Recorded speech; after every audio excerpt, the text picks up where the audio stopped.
Halo, selamat siang. Assalamualaikum warahmatullahi wabarakatuh. Kembali dengan saya.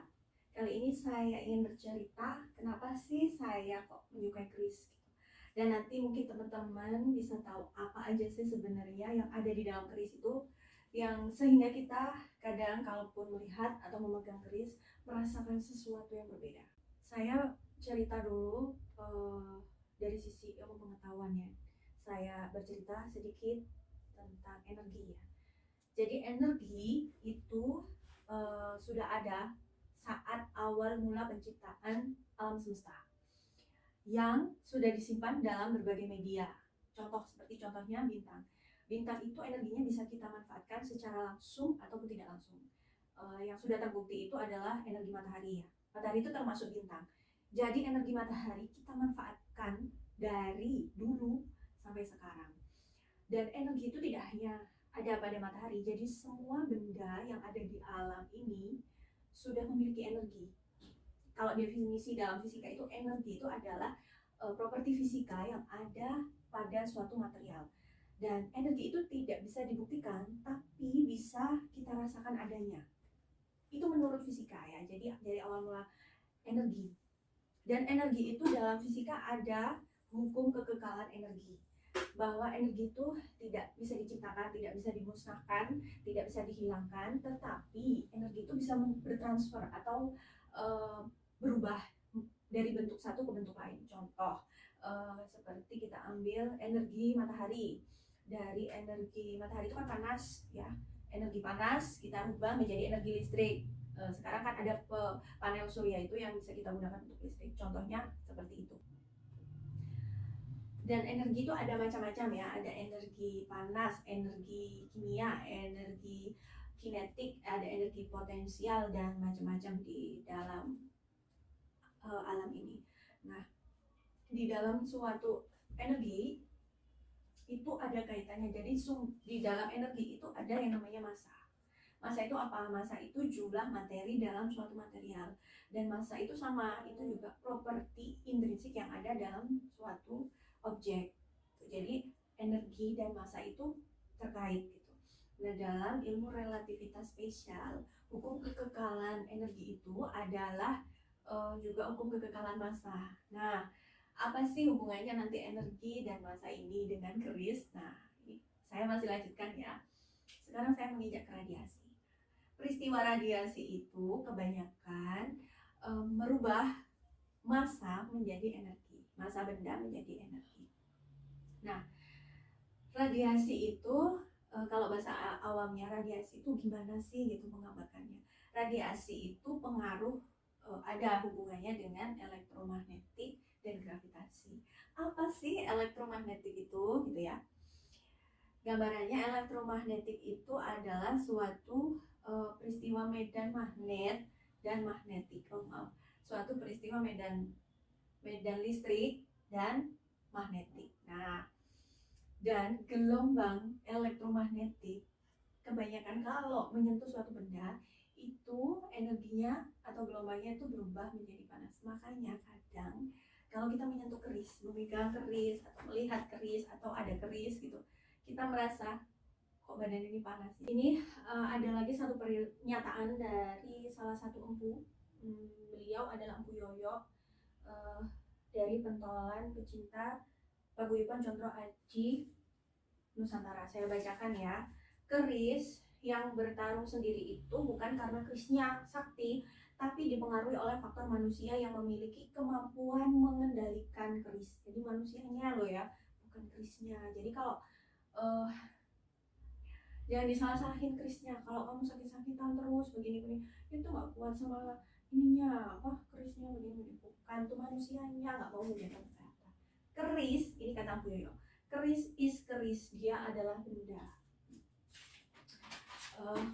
Lalu kenapa bisa beratraksi? Bahwa energi keris berasal dari metalurginya. Metalurginya itu bahannya.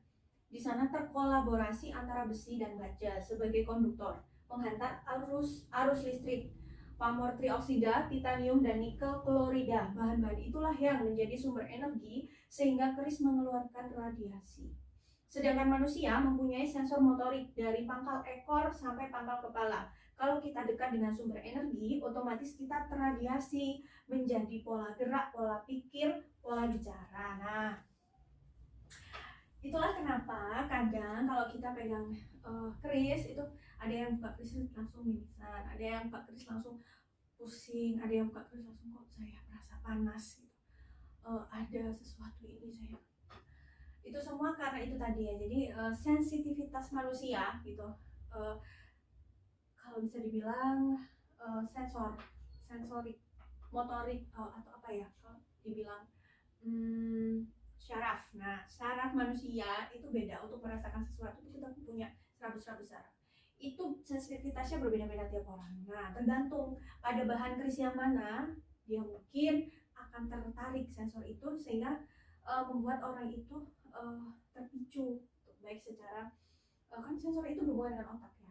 Jadi syaraf itu langsung berhubungan dengan otak. Jadi kalau kadang orang itu bisa mimisan, kadang megang langsung panas, ya itu karena terradiasi oleh lingkungan dan bahan-bahan yang ada di keris. Karena di lingkungan kita ini sudah ada medan listrik, medan magnet, ditambah lagi di sini ada sumber energi yang menyimpan energi ya, sumber energi. Jadi dia menyimpan energi seperti apa bahan-bahannya tadi.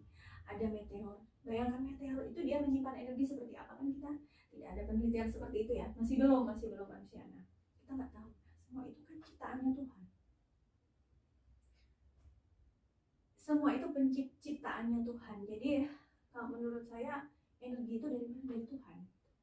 Itu aja sebenarnya. Dan keris itu menurut saya tidak ada yang palsu.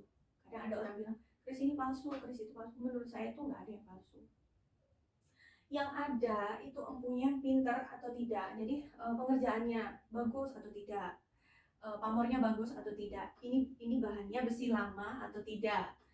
Ini besi baru, ini besi lama, ini pamornya begini begitu, tergantung tiap orang suka atau tidak. Jadi kalau menurut saya itu udah, nanti akan saya tunjukkan gimana sih keris yang cukup tua atau yang sudah eranya lama, dan keris yang baru tapi bagus gitu. Keris baru itu banyak yang bagus, jadi memang pengerjaan empunya berarti bagus gitu. Gelombang elektromagnetik itu terjadi karena adanya getaran medan listrik dan medan magnet. Kalau kita perhatikan di sekitar kita, ada nggak sih medan listrik dan medan magnet? Itu banyak ya. Seperti HP itu ada medan listrik, ada medan magnet. Nah itu kenapa? Karena kalau kita pakai kita bisa terradiasi. Itu kan sudah banyak yang meneliti ya bahwa HP itu ada radiasinya. Televisi itu ada medan listrik, ada medan magnet. Tiang listrik itu ada medan listrik. Nah, di keris ini kan terbuat dari besi. Tidak hanya besi, ada titanium, ada nikel, dan lain sebagainya. Besi itu adalah konduktor, penghantar listrik yang paling baik. Nah, kalau ada medan listrik, bagaimana? Itu kan bisa saling tarik-menarik. Nah, begitu juga besi itu juga ditarik oleh magnet. Kalau ada medan magnet itu seperti apa? Jadi itu ya hubungannya dengan keris gitu. Nanti setelah ini saya mau menceritakan lagi bahan-bahan keris itu. Nah, dan di keris ini juga terdapat banyak energi dari alam. Nah, kenapa tadi saya menceritakan energi, massa, secara fisika, kemudian ada unsur elektromagnetik dan lain sebagainya. Dan mudah-mudahan teman-teman itu bisa mengerti. Jadi bahwa ilmu pengetahuan nenek moyang kita zaman dulu itu seperti apa gitu. Padahal dipakai pada saat zaman sekarang. Tapi orang zaman dulu dengan keterbatasan alat, keterbatasan pengetahuan, mereka bisa membuat keris dengan bahan-bahan yang sedemikian rupa, baik dengan manfaatnya, dengan tujuannya, dengan niat. Nah, bisa dibayangkan itu ya. Itulah kenapa saya menyukai keris, karena keris itu unik dari bahan, dari pamor, dari bentuk, dari seninya, dari ilmunya, saya tertarik. Nah, kemudian ada yang menarik lagi, ada penelitian yang meneliti tentang materi yang ada dalam keris. Saya bacakan ya, takut salah. Penelitian yang dilakukan ahli fisika nuklir Haryono Arumindang terhadap sejumlah keris di Jawa kuno menemukan pamor dalam senjata pusaka ini memiliki kandungan besi dan arsenikum, dan unsur yang dominan adalah titanium. Adapun nikel yang juga dijumpai pada bilah. Dalam dunia modern, titanium dan nikel dikenal sebagai logam berkualitas tinggi yang kuat, ringan, dan tidak berkarat. Itu teknologi dulu sudah mengenal bahwa ini tidak akan berkarat, bahwa ini ringan, bahwa ini baik untuk senjata. Itu nenek moyang kita hebatnya. Nah, ada juga lagi penelitian dari Profesor Dr. Insinyur Marjono Siswosuwarno, dosen materialis engineering ITB. Bahan baku keris khususnya era Majapahit dan Mataram Sultan Agung adalah banyak menggunakan bahan meteor. Nah, dari Pak Haryono tadi juga bilang bahwa bahan meteor, dalam hal ini titanium paling banyak, adalah keris-keris di era Mataram Sultan Agung sekitar abad ke-16. Nah, dari mana mendapatkan meteor? Nah, ini ada data lagi dari data Javier de la Torre, co-founder Visuality dan Cartodivide. Didapat peta intensitas jatuhnya meteor di bumi. Pulau Jawa kerap menjadi lokasi jatuhnya meteor. Saya punya 3 keris di sini. Ini keris pertama, keris kedua, keris ketiga. Nah, saya bahas dulu yang pertama. Keris ini sudah cukup tua. Tua sekali. Saya dapat tidak seperti ini sudah diwarang. Jadi terlihat pamornya. Tuh, ini keris ya seperti ini. Ini ringan sekali. Ringan sekali dan korosinya terlihat. Ini korosinya tuh bolong-bolong itu. Ringan sekali, korosinya terlihat. Ini cirinya keris lama. Keris yang tua-tua. Ringan dan dia udah korosinya tuh kalau bisa dilihat ya. Tuh korosinya bagus banget. Dia kecil gitu. Sampai apa ini namanya? Dari bilah ke konde ini sudah ada sampai mau lepas gitu ya. Nah, ini baru keris yang baru, berat banget, tapi pengerjaannya bagus meskipun dia berat. Nah, berat kenapa? Karena bahannya banyak besi dan bajanya. Nah, inilah kenapa kok ini sudah berkarat tuh. Ada karatnya loh ini. Karena dia banyak besi dan bajanya. Kalau keris lama, ini keris lama. Tidak mudah berkarat. Kenapa? Karena tadi penelitian tadi kan bilang kalau keris lama itu kebanyakan unsurnya adalah titanium. Titanium itu cirinya ringan dan dia tidak berkarat. Tidak mudah berkarat tuh. Ini ringan juga, ini juga lama kerisnya dan tidak berkarat. Sama seperti ini. Kalau ini sudah berkarat, berat banget, tapi ini pengerjaannya bagus. Nah, jadi sekarang teman-teman bisa tahu ya kenapa keris itu kok saya pegang begini ya. Salah satunya seperti itu. Nah, orang mungkin zaman dulu nenek moyang kita menyebutnya ada roh penunggunya atau berhubungan dengan hal magis, karena orang Jawa tidak menyebutnya, ya menyebutnya bahasanya begitu. Kalau bahasa ilmu pengetahuan itu adalah energi gitu. Makanya mungkin keris-keris zaman dahulu diberi nama, misalnya seperti Kiai Kanjeng apa gitu, keris ini namanya Kiai Kanjeng apa, Kiai ini Kanjeng. Nah, itu karena mereka orang Jawa bilangnya dengan nama-nama Jawa. Nah, kalau ditemukan oleh orang Barat mungkin namanya keris titanium atau mungkin tidak tahu. Sama seperti pedang milik Nabi Muhammad. Nabi Muhammad menamakannya pedang Zulfikar, pedang dan lain-lain. Itu hanya penamaan gitu ya. Keris ini bisa mengeluarkan energi, gelombang elektromagnetik, radiasi terhadap kita. Ya, itu kan juga karena Tuhan. Dan satu lagi, bagi teman-teman yang ingin memiliki keris atau ingin punya keris, jadi perbandingannya seperti itu. Keris itu harus tahu kita yang jelas jenisnya, jenis keris, maksud saya jenis besinya. Besi yang baik itu titanium. Ya, bayangkan ya, orang dulu membuat keris memilih besi, memilih titik didihnya. Bayangkan meteor itu kan batu. Mereka itu sudah bisa membuat sesuatu dari batu. Batu itu diapakan? Itu kan teknologi, itu ilmu pengetahuan. Yang mungkin dan sayangnya ya, orang zaman dahulu itu tidak mencatat, atau mereka mungkin mencatat, tapi bukunya di mana kita kan tidak tahu. Seandainya buku itu ada dan ditemukan, mungkin kita Indonesia bisa meneruskan, anak-anak bangsa ini bisa meneruskan apa yang sudah dilakukan nenek moyang kita di zaman dulu. Itu teknologi zaman dulu, nenek moyang kita sudah ada.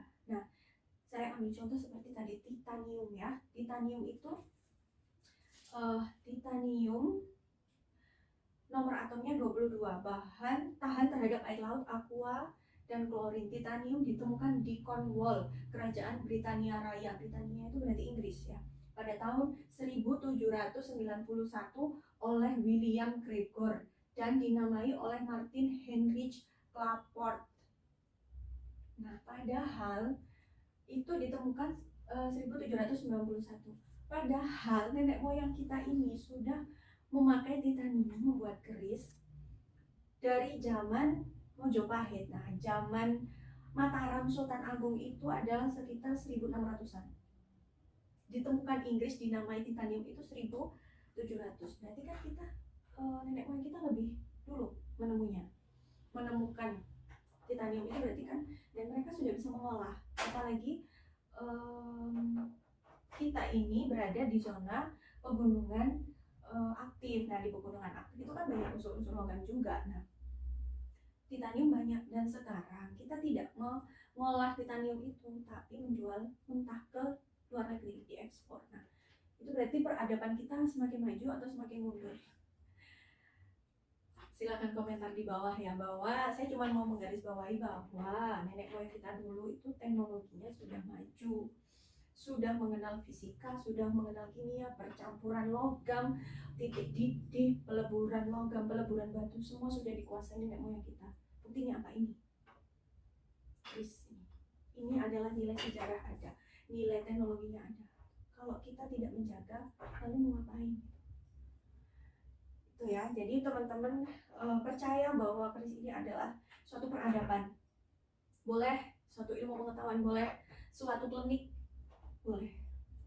Tidak ada yang salah, dan boleh percaya, boleh tidak, boleh cinta, boleh tidak, terserah pada teman-teman. Yang penting kita damai, kita bahagia, kita melakukan sesuatu yang kita suka, bebas, dan kita patut bersyukur karena orang-orang zaman dahulu meninggalkan jejak yang sangat berharga, sejarah yang sangat berharga, yang bisa kita petik hikmah-hikmahnya sampai sekarang. Sekian dari saya, semoga bermanfaat, dan terima kasih.